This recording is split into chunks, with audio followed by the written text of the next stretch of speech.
Olá, bem-vindos ao Viver Sustentável. A indústria brasileira não quer mais ficar com o papel de vilã quando o assunto são os impactos ambientais negativos associados à produção. 20 anos depois da Eco 92, o setor que representa a maior parte do PIB brasileiro apresentou na Rio+20 um balanço das principais mudanças rumo à sustentabilidade. Sabemos que mudar a cultura e as formas de produção não são coisas que se façam da noite para o dia. Porém, nesses 20 anos, a indústria brasileira avançou muito em termos de sustentabilidade. Dentro desta revolução industrial, a palavra-chave é inovação. Dados da indústria de papel e celulose, por exemplo, mostram que 100% da madeira usada hoje em seu processo de produção vem de florestas plantadas. Fique agora com o professor Mendes Tami, esclarecendo o tema, o papel da indústria brasileira no desenvolvimento sustentável. Dados da CNI, Confederação Nacional da Indústria, mostram que o Brasil é campeão mundial da reciclagem de alumínio, graças ao reaproveitamento das embalagens em lata. A mineração, que sempre esteve na berlinda pelas crateras plantadas no solo por este Brasil afora, hoje reutiliza 90% da água utilizada na extração e no processamento do minério de ferro, ouro, bauxita e carvão mineral.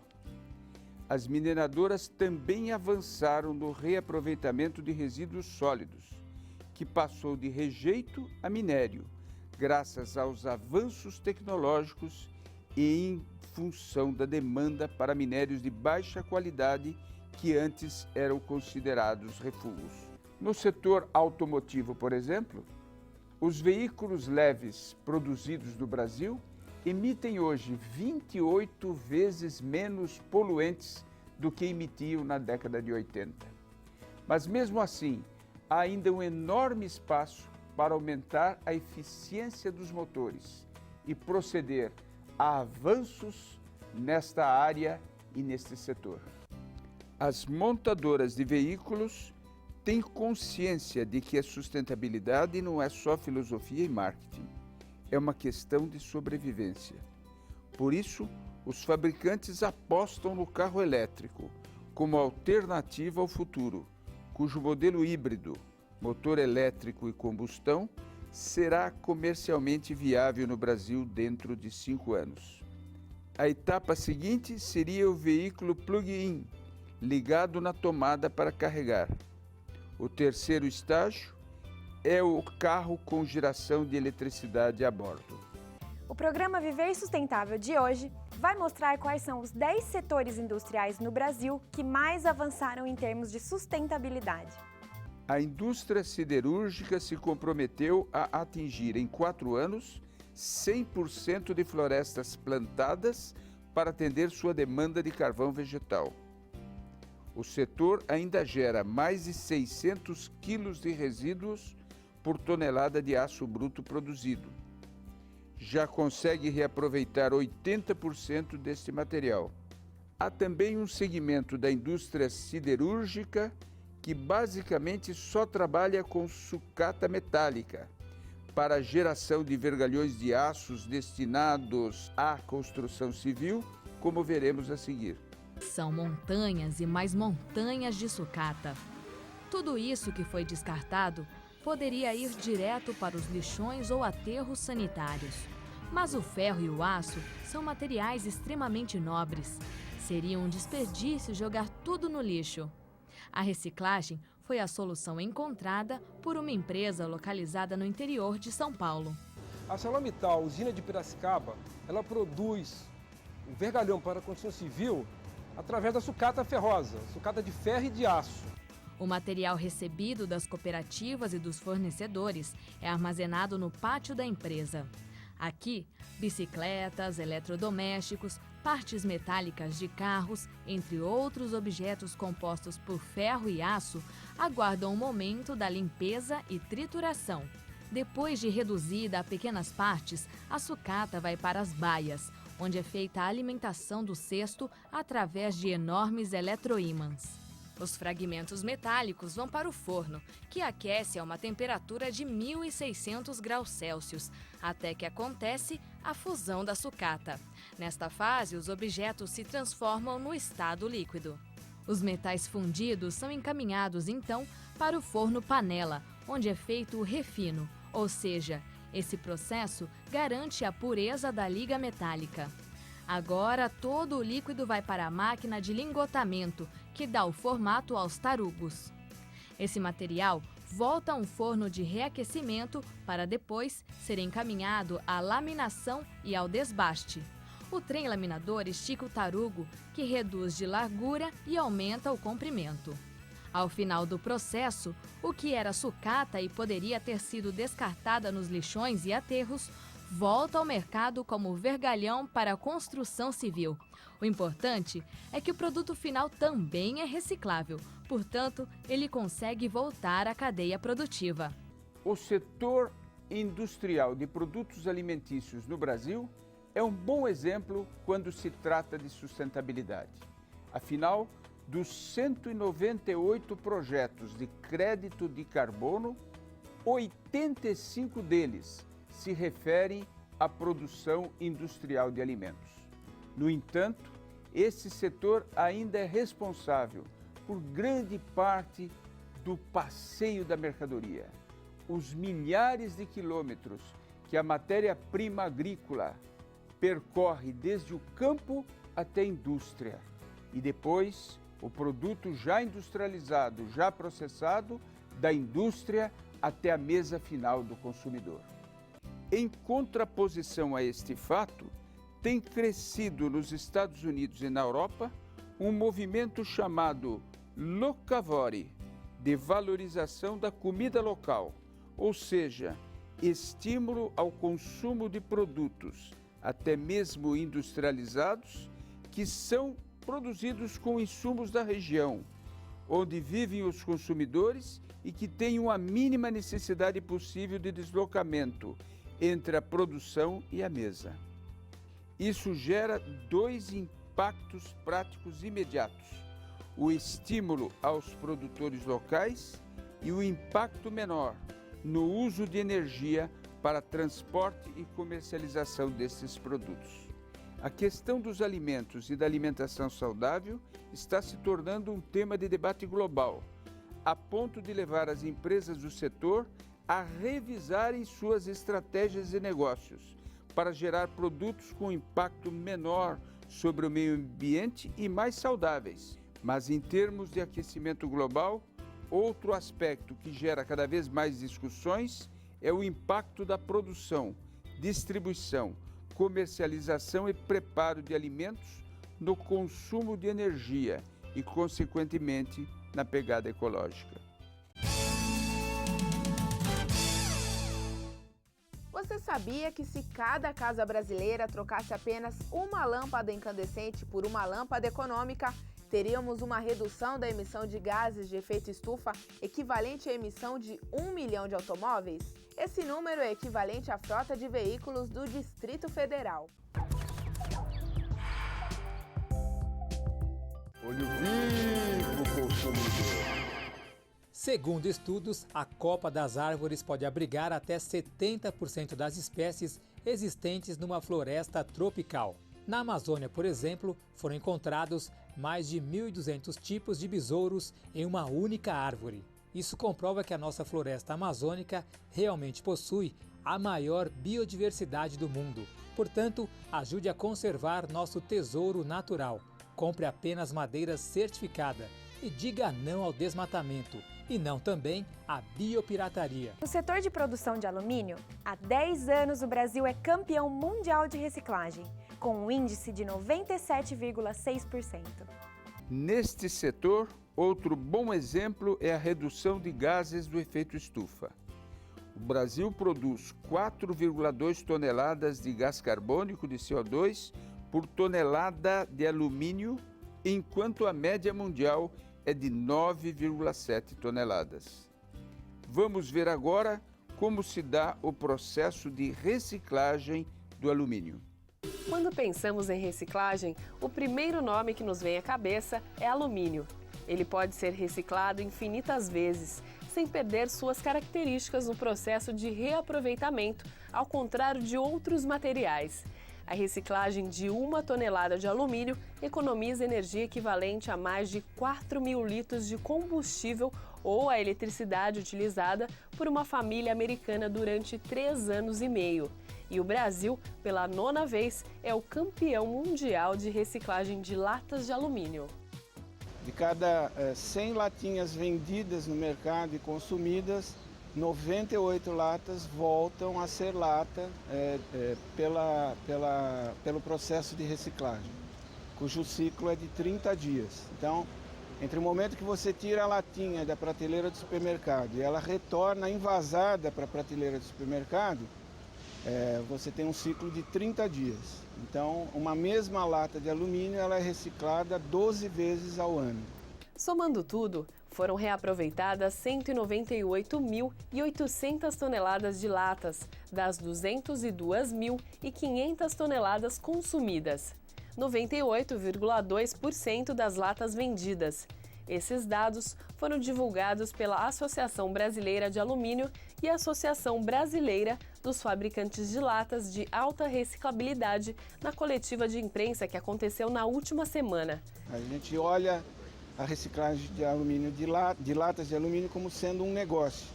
Ela injetou na economia 1,3 bilhões de reais. Se fosse considerada uma empresa à parte, ela estaria entre as 1.000 maiores empresas do Brasil. O alumínio pode ser reciclado tanto a partir de sucatas geradas por produtos de vida útil esgotada, como de sobras do processo produtivo, utensílios domésticos, latas de bebidas, esquadrias de janelas, componentes automotivos, entre outros. Podem ser fundidos e empregados novamente na fabricação de novos produtos. Pelo seu valor de mercado, a sucata de alumínio permite a geração de renda para milhares de famílias brasileiras, envolvidas da coleta à transformação final da sucata. A reciclagem do alumínio representa uma série de vantagens. Economiza recursos naturais, energia elétrica. No processo, consome-se apenas 5% da energia necessária para a produção de alumínio primário, além de oferecer ganhos sociais e econômicos. Com a reciclagem do alumínio, os ganhos são de todos nós.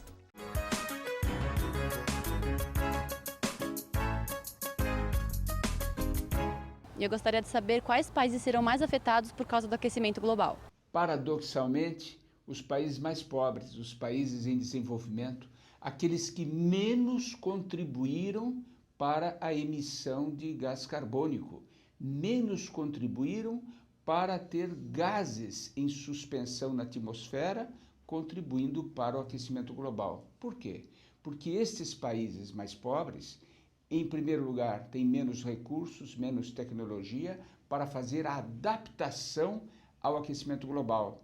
Em segundo lugar, estão nas regiões tropicais, as regiões que sofrerão com a desertificação e, portanto, com perdas, não só na quantidade de água, mas também na produção agrícola. A indústria brasileira de cimento também tem alcançado bons índices de sustentabilidade.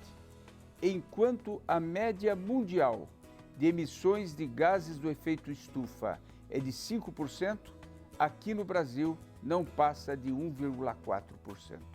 Hoje, 99% das indústrias de cimento no Brasil operam com fornos de via seca, o que causa uma redução do uso de água e de combustíveis em até 50% em comparação com os processos industriais antigos que produziam por via úmida. Hoje, no setor de eletroeletrônicos, uma geladeira nova consome 60% menos energia do que as produzidas 10 anos atrás. Um dos grandes problemas desse setor ainda é o descarte de aparelhos eletroeletrônicos, seja por obsolescência tecnológica ou por quebra ou defeito insanável. Vamos ver agora como funciona a reciclagem desses materiais. Quantos celulares você já teve? O que você fez com a última TV que quebrou? E aquele computador comprado 15 anos atrás? Vivemos cercados de aparelhos eletrônicos. A era digital se renova a cada 6 meses em média. Por isso, um aparelho de MP3 comprado no início do ano já se tornou obsoleto na opinião de algumas pessoas. Mas o que devemos fazer com todos esses eletrônicos? Jogar no lixo não é a opção correta. Primeiro que isso não é lixo. Muitos desses aparelhos são compostos por matérias-primas valiosas como ouro, cobre, prata, entre outros. E isso tudo pode ser reaproveitado. A gente consegue extrair entre eles ouro, prata, cobre, índio, molibdênio. Os benefícios são que a gente evita a extração de recursos naturais. Então a gente utiliza aquilo que já se encontra como um problema hoje nas grandes cidades, que é a sucata eletroeletrônica. Outro motivo para não jogar seus aparelhos eletrônicos no lixo comum é que eles podem ser compostos por substâncias tóxicas, como, por exemplo, os monitores de computador ou placas que possuem chumbo, mercúrio e outras substâncias. Elas podem contaminar o solo, os lençóis freáticos e ainda afetar a vida das pessoas. Mas se o seu eletrônico ainda estiver funcionando, reutilizar é a melhor opção. Por exemplo, o celular. Você pode dá-lo a um amigo, vendê-lo ou entregá-lo na loja onde você vai comprar o novo. Alguns estabelecimentos doam aparelhos usados para instituições carentes.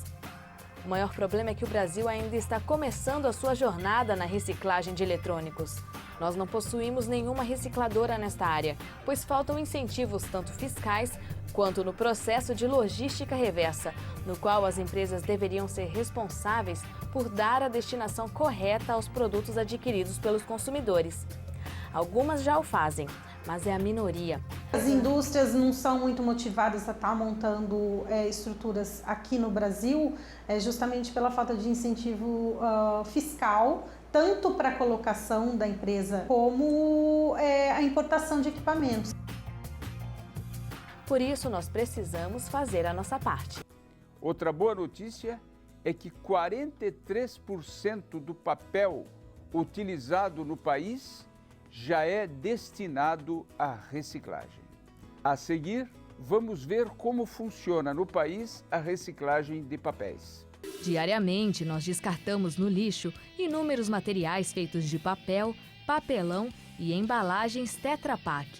Esses resíduos são coletados pelos catadores e encaminhados para as cooperativas. Após a triagem, eles são prensados, enfardados e transportados para uma indústria recicladora. Nessa planta, nós recebemos aparas pós-consumo, que é essa aparas aqui, aparas Tetra Pak pós-consumo e pré-consumo e aparas pré-consumo, que é gerado no nosso processo de fabricação. Então esses 3 materiais, nós recebemos esses 3 materiais, processamos e com eles nós fazemos o papel reciclado, que também é utilizado nessa planta e em outras plantas próximas aqui.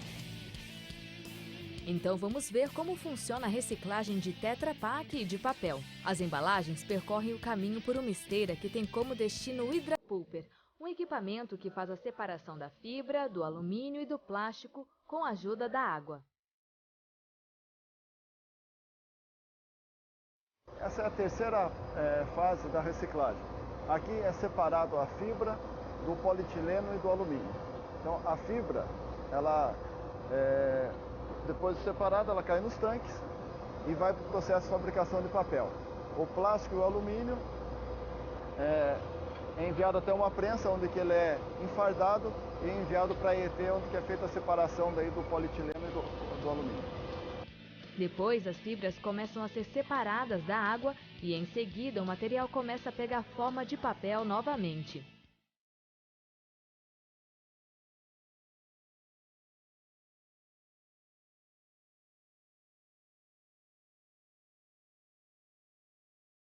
E é desta forma que as fibras de papel voltam ao mercado como caixas de papelão, papel cartão e craft.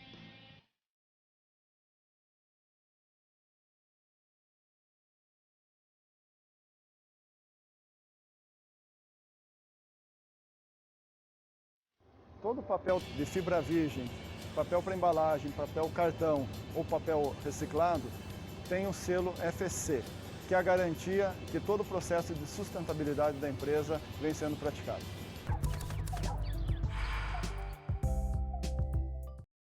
O setor químico, entre 2001 e 2010, conseguiu uma redução de 47% na emissão de gases do efeito estufa, migrando para o gás natural em sua matriz energética.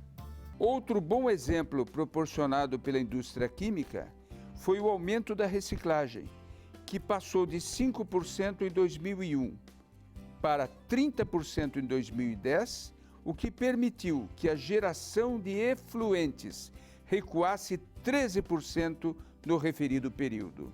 No setor sucroalcooleiro, usinas de açúcar e de álcool já alcançaram sua autossuficiência em energia, pois utilizam seu próprio bagaço para gerar a energia necessária ao seu funcionamento. Muitas das grandes usinas do setor têm circuitos fechados, que permitem que até 90% da água seja condensada em processos industriais e permaneçam em circulação. Vamos ver como funciona o processo de produção de açúcar e de álcool. A cana é pesada assim que chega na usina. Essa pesagem permite o controle agrícola, o pagamento do transporte e também a medida de sacarose, com a qual se define o pagamento. Depois da pesagem, são retiradas as impurezas como terra e areia. E a cana-de-açúcar colhida manualmente segue para os picadores e desfibradores que preparam os caules para a moagem, aumentando o rendimento do caldo. No caso da cana colhida mecanicamente, o produto já vem picado. De um lado sai o caldo, de outro o bagaço. Cada tonelada de cana processada gera entre 240 a 280 quilos de bagaço. E esse bagaço também é muito bem aproveitado. Ele segue para as caldeiras e produz o vapor que aciona as turbinas, gerando autossuficiência em energia elétrica. O excedente é vendido e já ilumina várias cidades.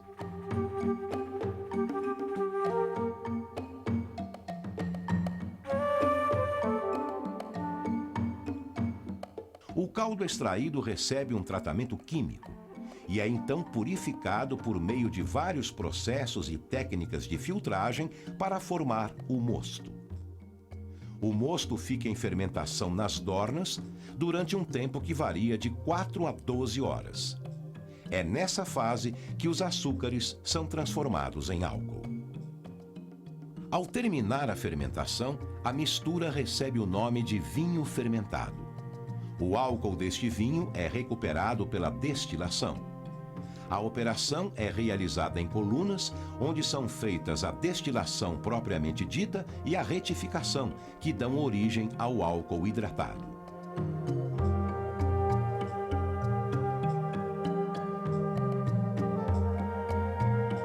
Este álcool hidratado pode ser comercializado assim, ou ainda passar por um processo de desidratação que gera o álcool anidro.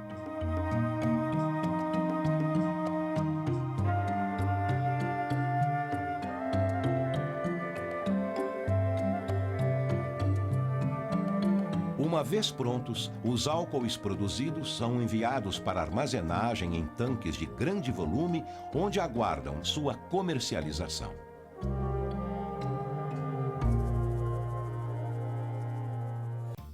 No programa de hoje, a indústria brasileira tem deixado de ser o grande vilão quando o assunto é sustentabilidade.